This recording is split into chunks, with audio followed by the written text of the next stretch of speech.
Surgeon साहब लंबे समय से समस्तीपुर में सिविल सर्जन सहित विभिन्न पदों पर यहाँ रहे हैं और हम लोग साथ में रह करके काम करने का अवसर मिला है।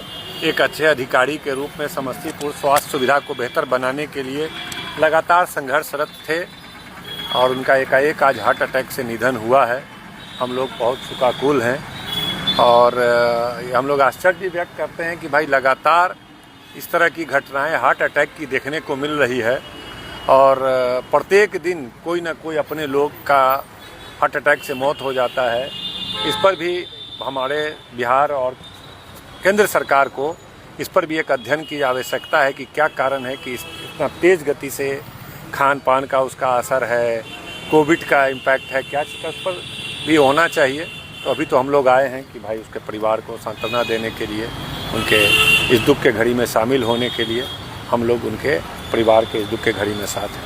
चर्चा के नीतीश जी के कार्यक्रम को लेकर काफ़ी परेशान भी चल रहे थे। हाँ, निश्चित रूप से कार्यक्रम मुख्यमंत्री जी का है और अधिकारी लोग उनकी सेवा में जितना दबाव ऊपर से रहता है इसका भी असर होता है और उस सब भी कारण बनता है। एक दबाव डॉक्टरों की कमी है और जिसकी वजह से स्टाफों की कमी है और सारा चीज़ जहाँ भी कमियाँ होती है इसका कोप भाजन का शिकार बढ़िया अधिकारी को होना पड़ता है। तो एक मानसिक रूप से दबाव झेलना पड़ता है जिसके कारण आप अधिकारियों में ज़्यादा आप देखेंगे कि हार्ट अटैक की घटनाएं ज़्यादा हो रही है क्योंकि सीमित संसाधन में उनको ज़्यादा जवाबदेही का फेस करना पड़ता है और सरकार जो संसाधन को नहीं बढ़ा रहा है, काम को आसान नहीं बना रहा है और सिर्फ पदाधिकारियों पर दबाव बना करके जो काम 100 आदमी का है वो 4 आदमी से कराना चाहता है, जिस दबाव के कारण भी इस तरह की घटनाएं घटती है जो भी बहुत दुर्भाग्यपूर्ण है। क्या लगता है बेहतर चिकित्सा की यहाँ व्यवस्था नहीं है क्या समस्तीपुर जिले में? समस्तीपुर में चिकित्सा की सुविधा तो पूरे बिहार में अच्छी नहीं है और जो भी सक्षम लोग हैं वह प्राइवेट अस्पताल ही जाते हैं, चाहे पटना हो, समस्तीपुर हो। आप समस्तीपुर में भी घूमिएगा तो जिस अस्पताल में आप खड़े हैं मैदानता ये सरकारी अस्पताल है, सामने सदर अस्पताल है।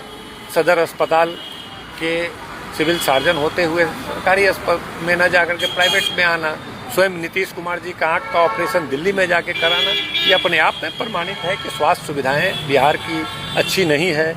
और जो वर्ल्ड हेल्थ ऑर्गेनाइजेशन है उसका भी रिपोर्ट है कि बिहार में जनसंख्या के अनुपात में न डॉक्टर हैं न मेडिकल स्टाफ हैं, तो जिसकी वजह से भारी कठिनाइयों का लोग का सामना करना पड़ता है। छोटे छोटे बीमारी में लोग को मौत हो जाता है, छोटे छोटे बीमारी में लोग को रेफ़र किया जाता है। आप IGMS में चले जाइए, जितना भी सदर अस्पताल पूरे बिहार का है वह रेफ़र कर देता है एम्स में और वहाँ पर बेड खाली नहीं होता है। प्रत्येक दिन दर्जनों लोगों की मौत होती है। समस्तीपुर में प्रत्येक दिन 1 से 2-3 लोगों की मौत होती है। हम नाम गिना सकते हैं जो लोग सदर क्या कहते हैं IGIMS में या एम्स में जा करके 4-4 घंटे, 8-8 घंटे, 12-12 घंटे प्रतीक्षा में खड़े हैं कि हमको बेड मिलेगा, बेड मिलेगा, बेड मिलेगा। उनको बेड उपलब्ध नहीं होता है, वो उनकी जान चली जाती है। अभी 2 दिन पहले हकीमाबाद में हुआ है, 1 सप्ताह पहले जितवारपुर की एक आदमी की मौत हुई है।